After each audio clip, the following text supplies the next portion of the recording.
Shalom, chers amis auditrices. Shalom, chers amis auditeurs. Je crois que chacun de vous s'est réveillé en bonne santé et gloire à Dieu. Je voudrais vous inviter à lire Luc 5, du verset 5, 4 plutôt au verset 6. Luc 5, 4 à 6. Lorsqu'il eut cessé de parler, il dit à Simon, avance en pleine eau et jetez vos filets au pêcher. Simon lui dit, Maître, nous avons travaillé toute la nuit sans rien prendre, mais sur ta parole, je jetterai le filet. L'ayant jeté, ils prirent une grande quantité de poissons et leur filet se rompait. Je voudrais vous proposer un petit thème. Écoutez très bien.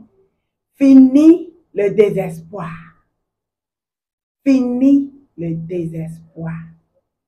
Les disciples que nous pouvons bien nommer Simon, c'est bien sûr Pierre, et un autre était avec Jésus-Christ. Et quand Jésus-Christ a fini d'enseigner, il a utilisé leur barque. Jésus-Christ a fini et il dit, avance en pleine eau et jetez vos filets pour pêcher. Jésus-Christ est Dieu. Il a discerné le besoin de ces gens. Il savait qu'ils sortaient d'un échec. Toute une nuit, sans résultat. Et regardez Jésus utilisant leur barque à prêcher, à prendre tout son temps. Il finit en leur disant, avance en pleine eau et jetez vos filets pour pêcher. Qu'est-ce que Pierre lui dit? Il dit, nous avons travaillé toute la nuit sans rien prendre. Toute la nuit. Simon était au bout de tous ses efforts. Il était désespéré. Il a travaillé. Il dit toute la nuit sans rien trouver. C'était un échec. Il était découragé. Il n'avait plus de force. Seulement, la grâce l'a localisé. La grâce l'a visité. Et quand Jésus est venu, il dit avance en pleine eau. Il y avait une condition. Il devait avancer. Ça veut dire quoi? Pourquoi? Pourquoi devait-il avancer? Il était au bord. Il s'amusait pensant qu'il pêchait. Il était juste là où l'eau n'est pas profonde, là où il n'y a pas de difficultés, là où il ne va pas rencontrer des problèmes, là où le travail est facile, là où tout semble aller. Et il pêchait toute la nuit. Jésus-Christ dit avance. Quelquefois, nous devons avancer. Nous ne devons pas nous arrêter dans la vie. N'ayons pas peur d'engager quelque chose. Parfois, on a un projet, on dit, ah, si je commence maintenant, je vais rencontrer l'opposition, je vais rencontrer des moqueurs. Oh, est-ce que je peux? Et telle personne a dit que je ne peux pas. Ah, ça a besoin de beaucoup d'argent. Oh, je ne peux même pas, c'est difficile. Est-ce que moi, chez toi, c'est tout comme quelqu'un qui veut semer et cherche un terrain bien propre, où il n'y a pas d'herbe, et il sème. Il ne va rien récolter. Il faut souffrir avant de trouver. Jésus-Christ dit à Simon, avance en pleine eau, va en profondeur, va dedans, va là où c'est difficile. Et c'est là il y a les gros poissons. C'est là il y a beaucoup de poissons. Parce qu'à la côte, tout le monde est là. Les gens sont là. Ce n'est que le début de la vie. Il y a des gens, ils n'entrent même pas dans le marché. Ils achètent à la porte. Ils vont au marché, au lieu d'aller dedans, ils achètent à la porte. Est-ce que tu vas trouver comme à l'intérieur? Il y a des gens, quand ils se convertissent, ils n'avancent pas. Ils ne deviennent pas matures. Ils ne grandissent pas. Ils restent à l'étape de nouveaux convertis. Ils restent des bébés, des chrétiens pygmées, excusez-moi le terme. Ils sont petits, jusqu'à 5 ans, 10 ans, petits chrétiens. Grandissons. Soyons matures. Osons. Nous devons attaquer. L'homme ne doit pas avoir peur d'avancer. Et le chrétien ne doit pas avoir peur de provoquer Satan. Si vous ne le provoquez pas, il va venir vous trouver là où vous êtes. Simon était à la côte avec sa barque, avec son filet, mais il n'a rien gagné. Regardez quand Jésus dit avance en pleine eau, c'était la même barque, le même filet, le même Simon. C'était les mêmes mains, les mêmes bras qui ont été utilisés. Et pourtant, la pêche a donné parce qu'il a avancé, parce qu'il a décidé de grandir, parce qu'il a pu affronter tout ce qu'il faut.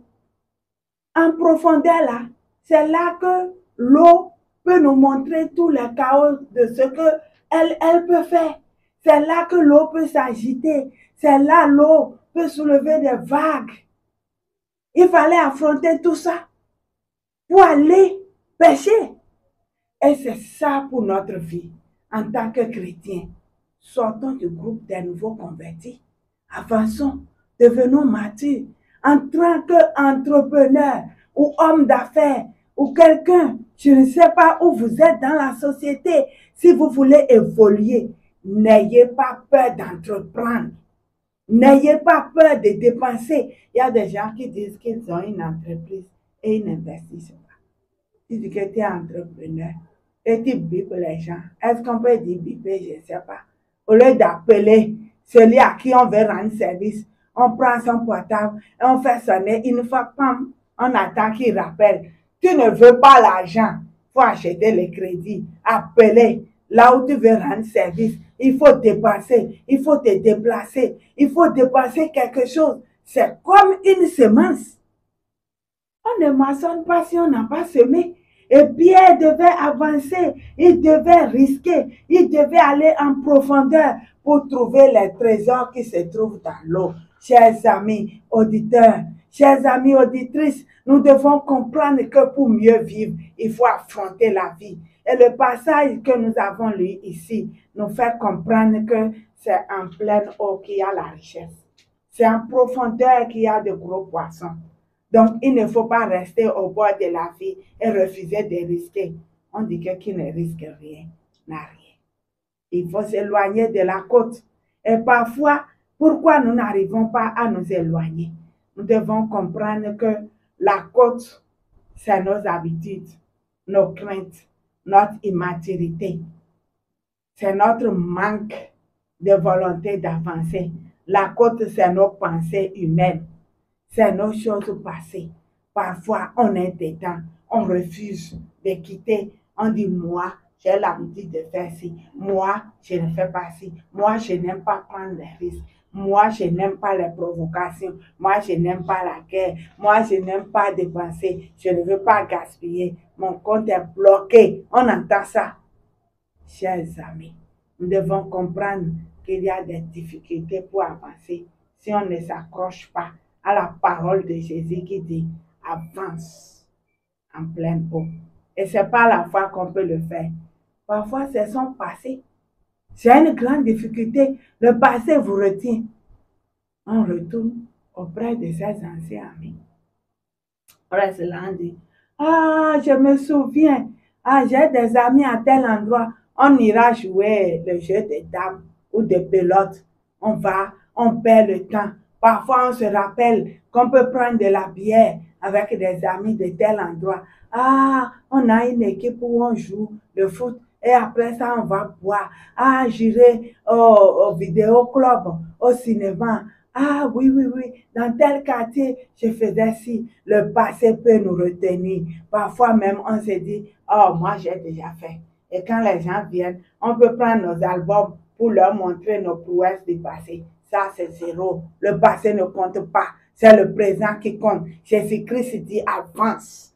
Ne vous arrêtez pas, s'il vous plaît. Si vous êtes encore vivant, avancez. Avancez. Je voudrais dire à quelqu'un qui est désespéré, quelqu'un qui est contre le mur, quelqu'un qui a une grande montagne devant lui, quelqu'un qui a échoué après avoir entrepris plusieurs fois, que le désespoir est fini aujourd'hui.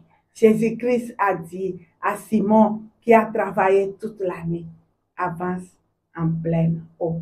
Avec la même barque, le même filet, le même Simon, il y a eu seulement la foi et l'obéissance. Il dit, sur ta parole, je jetterai mes filets. Alléluia. Avancez sur la parole du Seigneur Jésus et vous allez pêcher. Soyez bénis.